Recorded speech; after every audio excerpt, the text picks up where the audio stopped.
Good evening. Good evening. It's been more than a minute since I've been with you guys. I've missed you all, and I hope that you've missed me also. But tonight, we're going to bring to a close, we're going to wrap it up. Governing your tongue, communicating with patience and grace. Communicating with patience and grace. And I hope you all can hear me. I pray you all can. I do have a quote for you, and it is: if you could look into each other's heart and understand the unique challenges each of us face, I think we would treat each other much more gently, with more love, patience, tolerance, and care. And this was penned by Marvin J.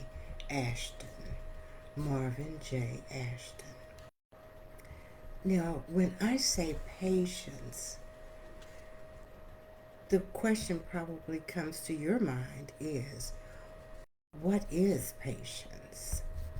Well, the definition of patience is the ability to wait calmly, to move forward slowly towards a goal, to work towards something unhurriedly.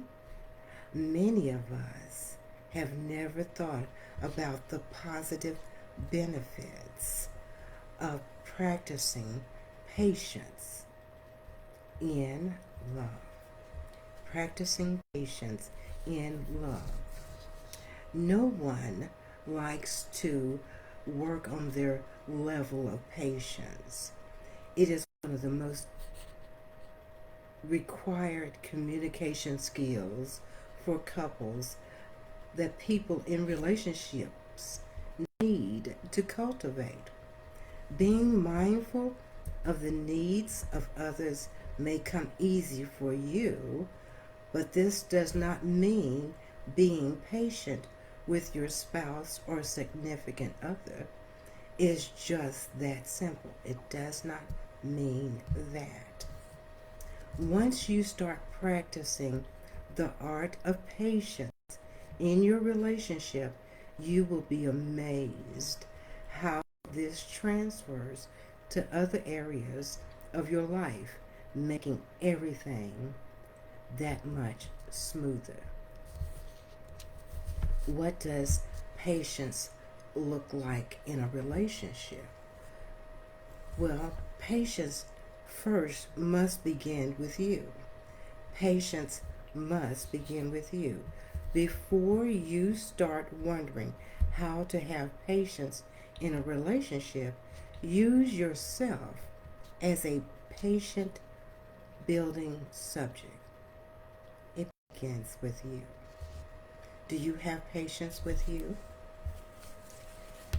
Patience also gives your love time to grow. It gives your love time to grow. When one is not having patience, it's impossible to devote the time necessary to grow your connection with your partner. Practicing patience in dating allows you to move carefully and thoughtfully as you learn about each other. Patience in a relationship requires listening skills. Part of learning to be patient is learning the art of listening. Learning the art of listening. Impatient people are bad listeners. They are. They are so eager for their turn to talk, they neglect to truly tune in to what the other person is saying. And sometimes they will have a tendency to talk over you. You are trying to make a point, they're trying to refute what they think you're going to say. They are, without this, it's hard to communicate with patients. Practicing empathy. Being patient with love requires empathy skills. These are useful life skills to develop for both romantic and non-romantic interactions. Being empathetic means you are able to see your partner's perspective. See your partner's perspective, their point of view, even and especially if it differs from your own. If it differs from your own. Not only do you see their perspective, but you also honor it as legitimate and valid for them. This promotes in your partner a feeling of being loved and understood. Learning to be patient is good for character building. What do I mean by that? Learning to be patient is not only good for romance, but it is a transferable skill. Patience breeds calm, a communicative approach that encourages others to help you rather than shut down. So, if you, for me, if you get loud, for me, if you talk over me, I shut down. Elvis will have left the building and it's just a body before you. I hear nothing that you have to say. I have left the building. And I would venture to say that there are some of you who do the same thing, that you shut down because this is not something that you are accustomed to. Avoid hurtful communications. Some people think it's humorous to tease their spouse or significant other. But people who tease generally don't take the feelings of the one they are teasing into account. They generally do not take into account. Or they would be very careful about what kind of teasing they do. In most cases, the teased person feels humiliated.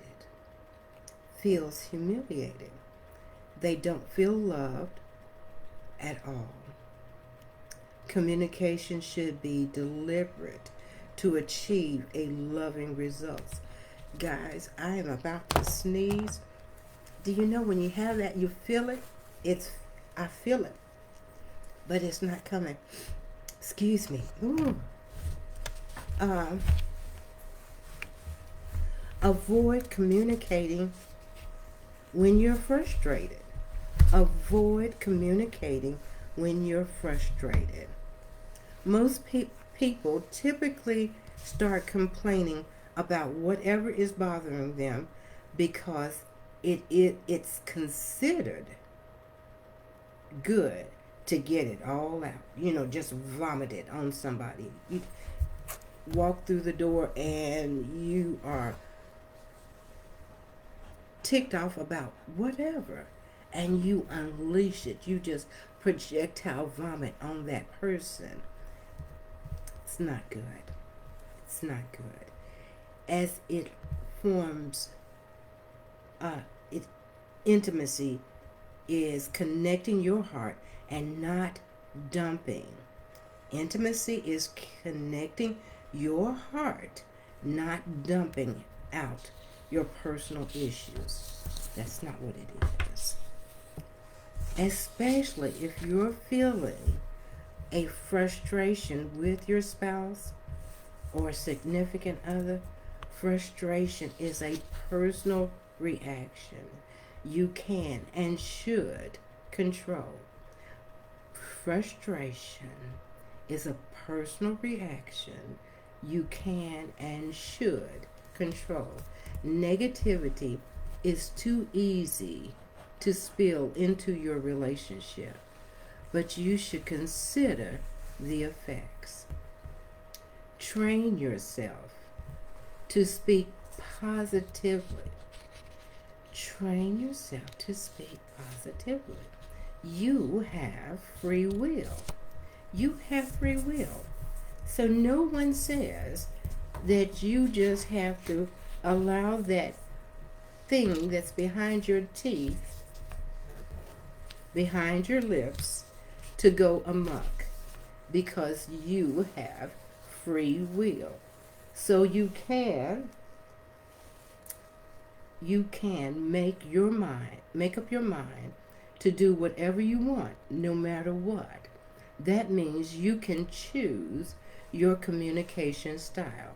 You can and you should. Don't be reactive. Be calmly positive. Be calmly positive.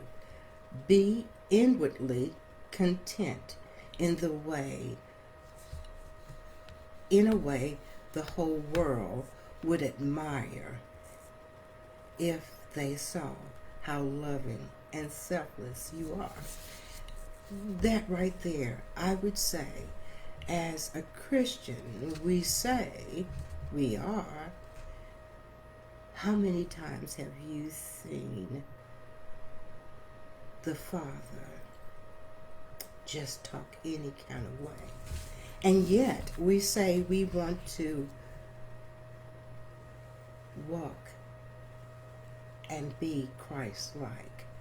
So be inwardly content in the way the world would admire if they saw how lovingly and selfless you are. Now that wasn't so painful, was it? So let's get a sip of our tea. Can we get a sip of our tea? Like I said, I'm having kava tonight. Hot kava. Now, get your life books. Has it been a while since I've said that to you? Get your life books. Get your life books. The Bible, that is. And let's go there and see what the Father has to say. You got your books?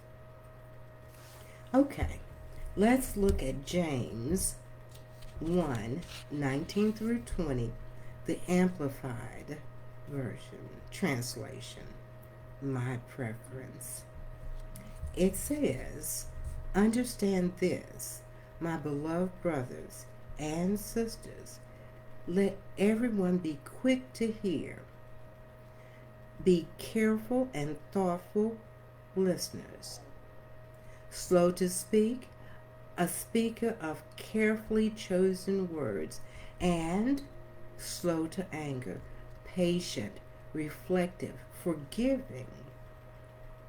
For the resentful, deep-seated anger of man does not produce the righteousness of God, that standard of behavior which he requires from us." Wow. Wow. It speaks of patience. It says, let everyone be quick to hear. So I guess, you know, that old adage that says that's the reason why God gave us 2 ears and 1 mouth, so we can listen more intently and not let this run away with us. Yeah. Let everyone be quick to hear. Be a careful and thoughtful listener.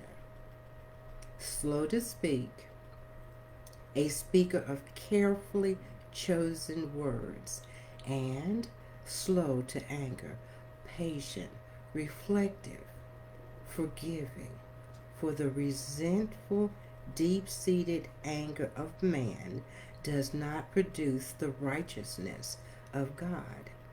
That standard of behavior, that standard of behavior which he requires from us. So the Father requires something of us. He's not asking us, do we feel like doing it? He requires it of us. Let's look at Proverbs 15:1. Proverbs 15:1. A soft and gentle and thoughtful answer turns away wrath, but harsh and painful and careless words stir up anger.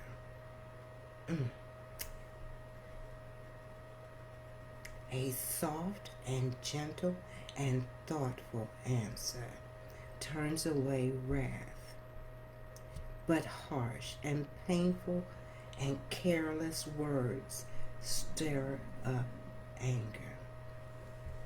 So, do I say to you, my significant other, in my singleness, that was just stupid? Are you a special kind of stupid? If I said that, if I didn't take time to measure my words, can you not imagine that person would feel humiliated and angry and want to lash back? But if I said, I'm not for sure if I understood what you were trying to say, but I received it this way, then I'm giving you the option of sharing with me exactly what you meant. Maybe your intent was not to anger me, but how I said it to you matters greatly. Colossians 4:6.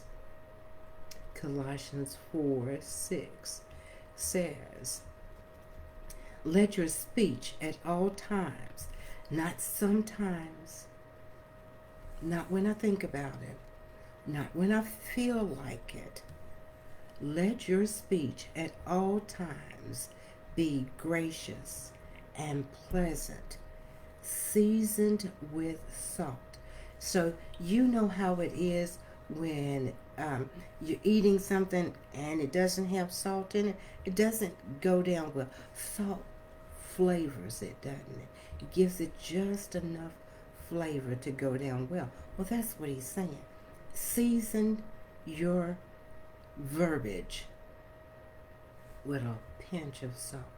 Goes a long way, so that you will know how to answer each one whose questions of you.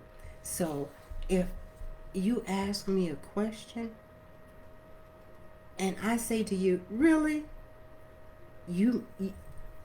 I need to explain this to you? Ouch. If you cannot find some salt within you, and they say we are the salt of the earth, that's what the Bible says. We are the salt of the earth, and you can't find some salt in you, then just sit there for a moment and breathe and ask God to give you the right words to say. Ask God to govern your tongue, because we don't want to do what? Stir up anger. That's not what we want to do. 1 Corinthians 13:4-5 says, love endures with patience and serenity. Love is kind and thoughtful, and is not jealous or envious, and is not jealous or envious. Love does not brag and is not proud or arrogant. It is not rude. It is not self-seeking. It is not provoked, nor overly sensitive, easily angered. It does not take into account a wrong endured. So if you say that you love me and I say that I love you, then I should find grace and patience and measuring my words, because you are part of me and I am a part of you. And if I hurt you, I should hurt. So, patience and grace. And the last scripture is Proverbs 12:18. There is one who speaks rashly, like the thrust of a sword. Oh, rashly, like the thrust of a sword, so piercing. But the tongue of the wise brings healing. The tongue of the wise brings healing. Last night in class, David Burris, the coach of Activate Nation, made a wonderful suggestion. He made a wonderful suggestion. We should always have the word of truth in our hearts so that we can come with truth when we are having dialogue with one another. And he suggested that you go through and you find 12 scriptures. So I'm going to say 12 scriptures on communicating. And you can go to the openbible.info and you can put in topical subjects and you find 12 scriptures, and that you log them not just to memory but in your heart, because when you feel that you are getting ready to derail because this has decided that you're not going to control me tonight, think about one of those scriptures, just any one of them. James, be quick to hear, slow to anger, be patient. Any one of these, a soft and gentle and thoughtful answer turns away wrath. No one likes to be in conflict because we didn't think about it.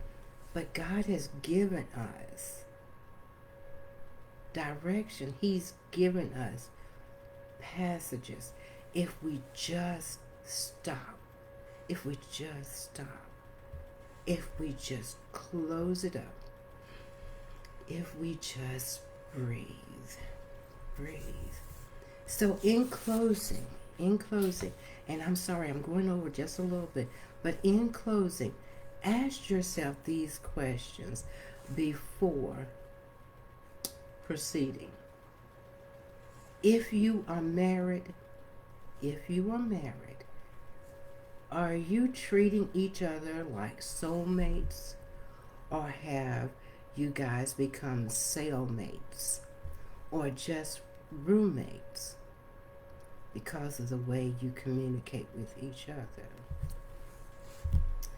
When you communicate, do you have an agenda of love and giving, or are you expressing your needs? These are questions to ask of yourself before you release the kraken, your tongue. And that last question is, am I a good communicator? as good as I would want my spouse or significant other to be? Am I? Do I need to work on that? If I worked on it, would it make my home better? Would it make my relationship better?